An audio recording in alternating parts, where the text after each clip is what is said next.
A graça e a paz a todos, amém?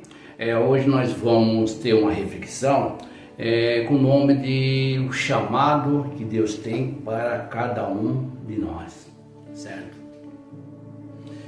Vamos começar a ler no livro de Jeremias, capítulo 1, versículo 5, que fala o seguinte: olha só, antes do seu nascimento, quando você ainda estava na barriga da sua mãe, no ventre da sua mãe, eu o escolhi e separei para que você fosse um profeta para as nações. Em Isaías 61, versículo 1, fala o seguinte: o Senhor Deus me deu o seu espírito, pois ele me escolheu para levar boas notícias aos pobres. Ele me enviou para animar os aflitos, para anunciar a libertação aos escravos e a liberdade para os que estão na prisão. Em Lucas capítulo 4, versículo 18, fala o seguinte: o Senhor me deu o seu espírito. Ele me escolheu para levar boas notícias aos pobres e me enviou para anunciar liberdade aos presos, dar vista aos cegos, libertar os que estão sendo oprimidos e anunciar que chegou o tempo em que o Senhor salvará o seu povo. Amém? Vamos começar pelo seguinte: por onde nós passamos, nós sempre nós deixamos pegadas e sempre nós deixamos marcas.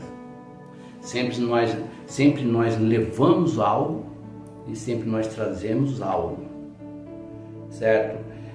Nós plantamos sementes, nós no caso preparamos as terras, nós plantamos as sementes e muitas vezes nós até colhemos ou deixamos preparado para outros colherem, certo? E para cada um, olha só, para cada um Deus tem um propósito, Deus tem um chamado e Deus tem uma missão, certo? Mas como sempre, muitas vezes nós não entendemos e nós não temos no caso a proporção do que é esse chamado. Muitas vezes, por um simples fato, nós até negligenciamos um chamado, certo? Assim como Jonas teve um chamado. Jonas era um profeta, teve um chamado para levar a palavra de salvação para uma cidade, mas por motivos pessoais ele resolveu a não atender o chamado e não atendeu o pedido de Deus. Teve consequências, teve resultados não tão bons como esperava, mas chegou ao ponto que ele caiu em si e ele resolveu fazer o que Deus havia pedido para ele, tá? Quando eu era jovem, eu ouvi uma palavra que aquela palavra me impactou naquele momento, certo? Foi falado para mim que todos os caminhos levam até Deus.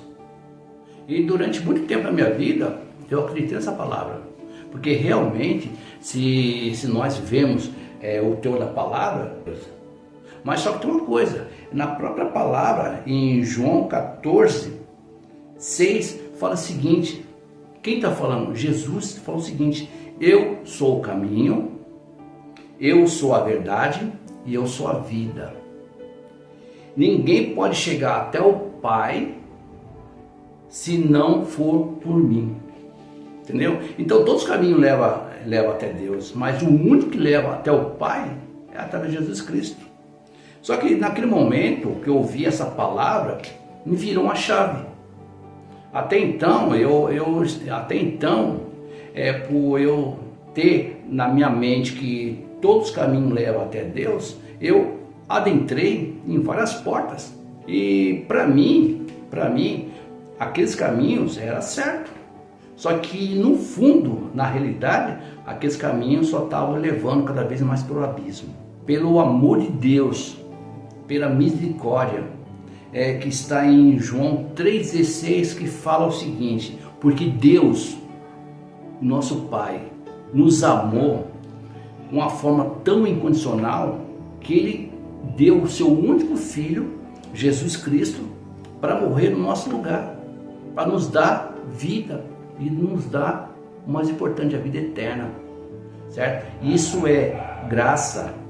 Isso é graça, é favor não merecido, porque nós não merecíamos nada, porque na vida que nós levávamos antigamente, o nosso merecimento era a morte.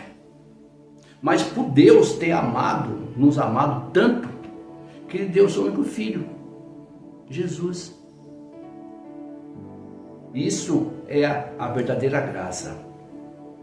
Como a palavra em Zacarias, no capítulo 13, 9, fala o seguinte: a esse que sobrarem, eu farei passar pelo fogo. E eu os purificarei como se purifica a prata, e eu refinarei como refino o ouro.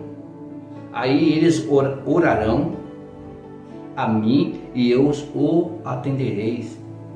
Então direi, quem está falando isso? Deus. Vocês são meu povo, meus filhos. E nós responderemos: o Senhor é o nosso Deus. Como eu havia dito, esse processo de purificação da prata, purificação do ouro, é o que? É a purificação da nossa vida, do nosso espírito, para que nós venhamos ter a verdadeira estatura de Cristo, para que venha a ser tirado, que venha a ser depurado todas as impurezas, para que venha a ser tirado tudo que é de errado na nossa vida, certo? Porque uma vez, quando nós chegamos até Cristo, a palavra diz que nós somos novas criaturas, as coisas velhas ficou no passado. E pela morte de Cristo naquela cruz, ela perdoou todos os nossos pecados, com uma condição: se você crer. Se você levar unicamente no seu coração, na sua mente, que através do sangue, através de Cristo, através da graça, nós somos salvos, nós somos perdoados, aí já é um grande passo na nossa vida, entendeu? E durante esse processo de purificação, eu fui levado a vários locais, a vários lugares, e vivi várias circunstâncias, certo? Várias experiências,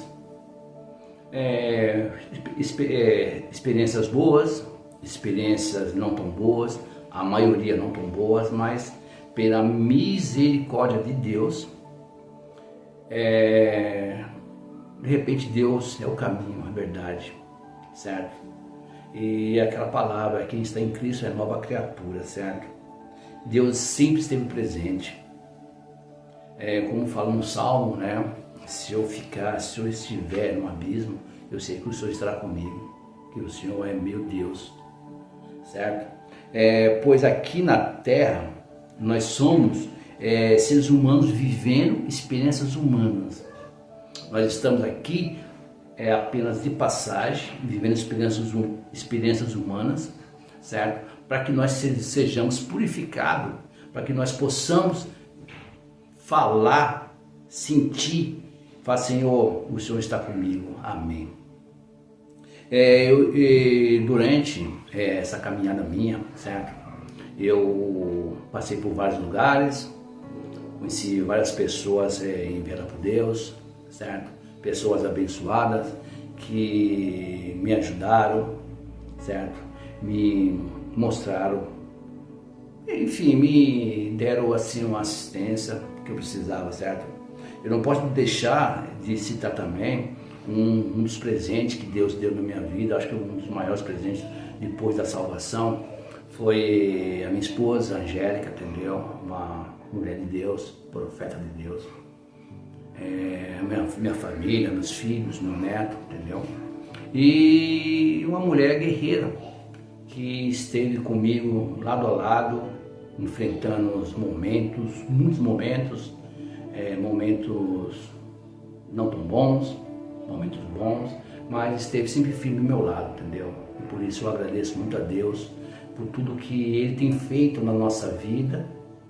E eu concluo com agradecimento ao nosso Deus, ao nosso Pai, pelo aprendizado, pela companhia, pela oportunidade e pela força de nós continuarmos em frente. E na palavra de Isaías 61, capítulo 61, versículo 11, fala o seguinte: assim como a terra faz crescer as árvores, e no jardim o chão faz brotar o que foi semeado, também o Senhor Deus fará com que brote a sua salvação, e todas as nações cantarão hinos de louvor ao Senhor. Salmo 126 fala o seguinte: primeiro, quando o Senhor Deus nos trouxe de volta para Jerusalém, parecia que estávamos sonhando. Como rimos e cantamos de alegria. Então as outras nações disseram: o Senhor fez grandes coisas. E continua fazendo e fará muito mais ainda. De fato, o Senhor fez grandes coisas por nós e por isso nós estamos felizes. O Senhor faz com que prosperemos de novo, assim como a chuva enche de novo o leito seco dos rios. Amém? Que aqueles que semeiam chorando façam a colheita com alegria. Aqueles que saíram chorando levando a semente para semear voltarão cantando, cheios de alegria, trazendo nos braços os feixes da colheita. Amém? Dizendo: só o Senhor é Deus. Amém? Outra coisa para finalizar, nós estamos de pé com a graça do nosso Deus. E esse ano eu profetizo no nome de Jesus Cristo, portas abertas no nome de Jesus Cristo. Eu profetizo que os nossos sonhos estão todos realizados para a honra e glória do nosso Senhor Jesus Cristo. Assim como Jabes orou, eu declaro que as nossas tendas sejam alagadas, estendidas. Amém. E que nós sejamos abençoados no nome de Jesus Cristo, para que toda a honra, toda a glória seja dada ao único Deus vivo, todo-poderoso. Que a graça do nosso Pai seja na nossa vida. Que esse 2024 nós seremos mais que vencedores em Cristo Jesus. Ano de portas abertas, anos de sonhos realizados. Amém? Fica essa palavra no nome de Jesus Cristo. Amém.